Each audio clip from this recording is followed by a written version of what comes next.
टुनटुनी चिड़िया ससुराल में बहुत से सपने सजाकर आई थी। सोचा था बंटी की नौकरी है और घर भी है, जो तंगी मायके में देखी है वो ससुराल में देखनी नहीं पड़ेगी। छोटा परिवार है, बंटी की 2 बहनें और माँ हैं, पिताजी तो है नहीं। ससुराल में राज करूँगी।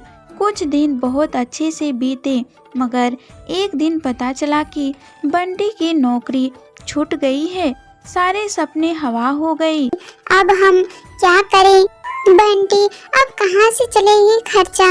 अभी तुम्हारी 2 जवान बहनें भी कुंवारी है, उनकी भी शादी करनी है, कैसे होगा सब? क्या करूं टुनटुनी, कंपनी घाटे में चल रही थी इसलिए बंद हो गई। इसलिए तुम चिंता मत करो, सब ठीक हो जाएगा। 2 साल बीत गए, मगर बंटी को कहीं काम नहीं मिला। जो जमा पूंजी थी उसे भी एक बहन की शादी में खर्च हो गई। कुछ दिनों बाद टुनटुनी की एक बेटी हुई। टुनटुनी की चिंता और ज्यादा बढ़ने लगी।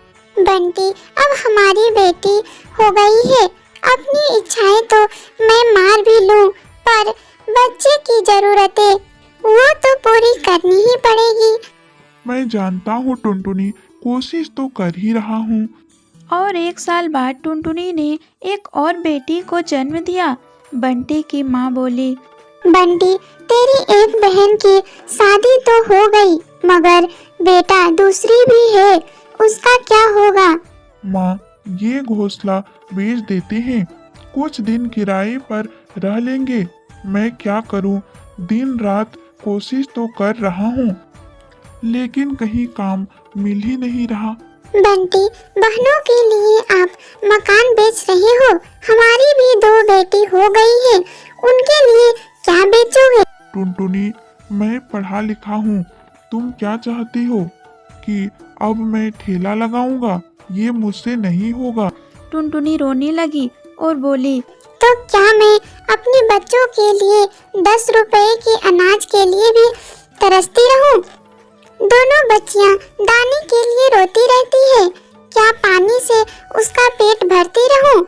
जब तक कोई नौकरी नहीं मिलती तब तक तो कुछ कर ही सकते हो, या मुझे ही काम करना पड़ेगा? नहीं बहू, हमारे घर की बहू बेटी बाहर काम पर नहीं जाते हैं। टुनटुनी बहुत दुखी रहने लगती है। कुछ समय बाद घर बेचकर दूसरी बहन की शादी भी हो गई। अब तो रोज ही बंटी और टुनटुनी के बीच में लड़ाई रहने लगी। एक दिन बेरोजगारी से तंग आकर बंटी ने आत्महत्या कर ली। टुनटुनी की सारी सपने टूट गए। मैं बिल्कुल अकेले हो गई हूँ। अब जिम्मेदारी भी टुनटुनी की सर पर थी। बूढ़ी सास अपनी 2 बेटियां और घोंसले का किराया, कुछ आसपास की पक्षी गरीब समझकर बच्चियों को पुराने कपड़े और खाना देकर मदद कर दिया करते थे। टुनटुनी अपने सास से कहती है, माँ, 2 महीने गुजर गए, जो घर का पैसा बचा था वो सब खर्च हो गया। अब मुझे ही कोई काम करना पड़ेगा। जिस गरीबी में हमारे दिन कट रहे हैं, मैं नहीं चाहती कि मेरी बच्चियों का भी दिन गरीबी में गुजरे। मगर तू करेगी क्या बहू? अपना काम करने के लिए पैसे भी तो चाहिए। कोई बात नहीं माँ जी, कोई तो मदद कर ही देगा। टुनटुनी ने सभी रिश्तेदारों से मदद मांगी, पर किसी ने कोई मदद नहीं की। सब ये सोचते थे कि ये इतनी गरीब है, कहाँ से चुकाएगी। मायके से किसी भी तरह का कोई मदद नहीं मिली। टुनटुनी निराश हो गई और दुखी होकर रोने लगी।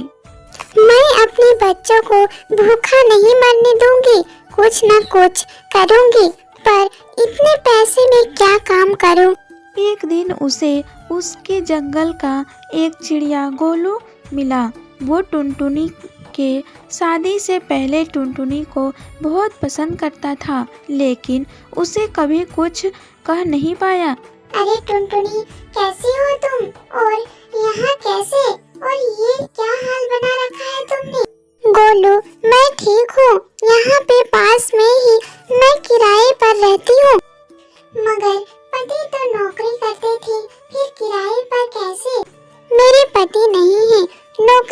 गई, घर बिक गया, बहुत गरीबी में दिन गुजार रही थी, कोई काम भी नहीं कर पा रही हूँ। मेरे पास केवल 1000 रुपए हैं, उसमें मुझे घर का खर्चा भी चलाना है और किराया भी देना है। मेरी सास बुजुर्ग है और मेरी 2 बेटियां भी हैं। कोई सहारा नहीं, सबने साथ छोड़ दिया। कैसे कर पाऊंगी इतने कम पैसे में काम? इतनी चिंता मत करो टुनटुनी चिड़िया, तुम चलो मेरे साथ। गोलू उसे चूड़ियों की थोक रेट की दुकान पर ले गया।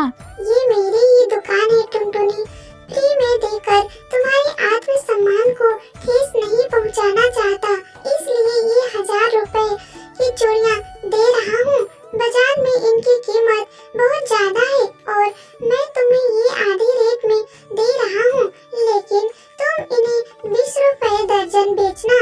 ये बहुत सुंदर चूड़ियां हैं, पहले कम बेचना और जैसे ही मुनाफा दिखाई दे 30 रुपए दर्जन बेचना। टुनटुनी बहुत खुश हुई। उसकी सारी परेशानी का हल जो उसे मिल गया था, वो चूड़ियाँ बेचने लगी। चूड़ी ले लो, चूड़ी रंग बिरंगी चूड़ी ले लो, सुहागों वाली चूड़ी ले लो। वो डाल डाल जाकर चूड़ियाँ बेचती और बीच बीच में आकर अपनी बेटियों को देख रेख करती। आसपास के पक्षी उसे गरीब समझकर मोल भाव नहीं करते। सबको उसकी चूड़ियाँ पसंद आने लगी और उसकी खूब बिक्री होने लगी। चूड़ियाँ तो टुनटुनी के पास ही सुंदर होती है, उसी से खरीदूंगी। तीज त्योहार पर और शादियों में चूड़ी पहनाने के लिए उसे ही बुलाया जाता था, जिसमें उसकी कमाई अच्छी हो जाती थी। इस तरह 1 साल गुजर गए और टुनटुनी की अच्छे दिन आ गई। टुनटुनी गोलू से बोली, गोलू तुम्हारा बहुत बहुत धन्यवाद, तुम्हारी वजह से मैं आज अपनी गृहस्थी चला रही हूँ, नहीं तो भूखी मरने की नौबत आ गई थी। ये तो तुम्हारी मेहनत है टुनटुनी, मैं कुछ नहीं किया, जितनी मेहनत करोगी उतना ही अच्छा फल मिलेगा। इसलिए कहते हैं मेहनत करने वालों की कभी हार नहीं होती। अगर स्टोरी अच्छा लगे तो वीडियो को लाइक शेयर एंड चैनल को सब्सक्राइब जरूर करें।